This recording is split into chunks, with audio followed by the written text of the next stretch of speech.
Qabilu salami salaman daiman wa da'iyan ilal ihtihadi baini wa bainakum tahta dilli rayatil islamiyah.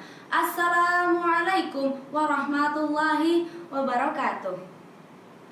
Alhamdulillahirabbil alamin wa bihi nasta'inu ala umurid dunya waddin. Wassalatu wassalamu ala asrafil anbiya'i wal mursalin wa ala alihi wa sahbihi ajmain, amma ba'du. Yang terhormat Dewan Juri yang arif dan bijaksana, yang saya hormati para hadirin yang insya Allah dirahmati oleh Allah Subhanahu wa Ta'ala. Pertama-tama dan yang paling utama, marilah kita panjatkan puja dan puji syukur kehadirat Allah Subhanahu wa Ta'ala, yang mana beliau telah melimpahkan rahmat, taufik, hidayah serta inayahnya sehingga kita dapat melaksanakan lomba pidato tanpa ada halangan apapun.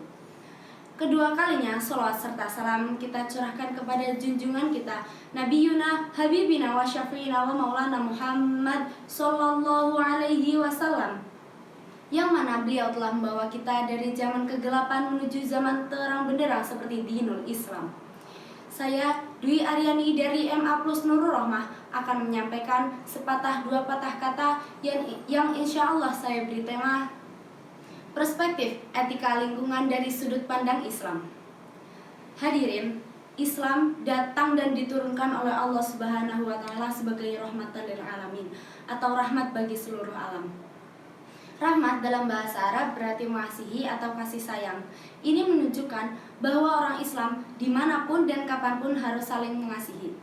Di dalam catatan sejarah banyak disebutkan bagaimana Rasulullah SAW memberikan contoh dan mengajarkan akan pentingnya akhlak mulia bagi setiap muslim terhadap sesama dengan cara menjaga sikap dan perbuatan. Dalam perspektif Islam, manusia dan lingkungan memiliki hubungan relasi yang sangat erat karena Allah Subhanahu wa Ta'ala menciptakan alam ini termasuk manusia dan lingkungan di dalam keseimbangan dan keserasian. Keseimbangan dan keserasian ini harus dijaga agar tidak mengalami kerusakan. Kehidupan di alam ini saling berkaitan. Jika salah satu komponen mengalami gangguan luar biasa, maka akan berpengaruh terhadap komponen lainnya. Dalam perspektif Islam etika lingkungan atau ethic of environment, komponen paling utama dalam hubungan manusia dan lingkungan adalah pengawan manusia. Merawat, melindungi, serta menjaga lingkungan adalah tujuan utama. Jika situasi lingkungan semakin terus memburuk, maka pada akhirnya kehidupan tidak akan ada lagi, begitupun dengan agama. Manusia sebagai faktor dominan perubahan baik dan buruknya sesuatu yang terjadi dalam lingkungan dan alam. Dijelaskan dalam Al-Quran, kerusakan yang terjadi di muka bumi baik di darat maupun di laut penyebabnya adalah manusia.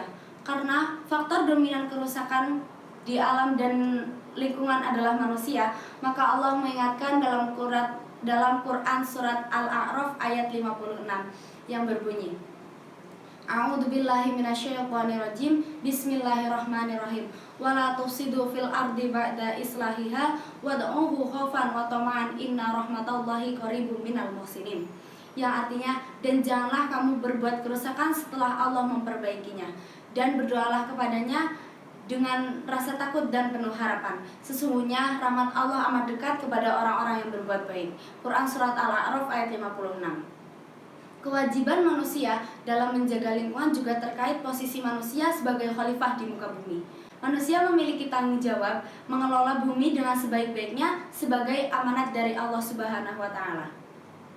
Ada dua ajaran dasar yang harus diperhatikan oleh umat Islam terkait dengan etika lingkungan. Yang pertama adalah Rabbul Alamin. Islam mengajarkan bahwa Allah Subhanahu wa Ta'ala adalah Tuhan semesta alam.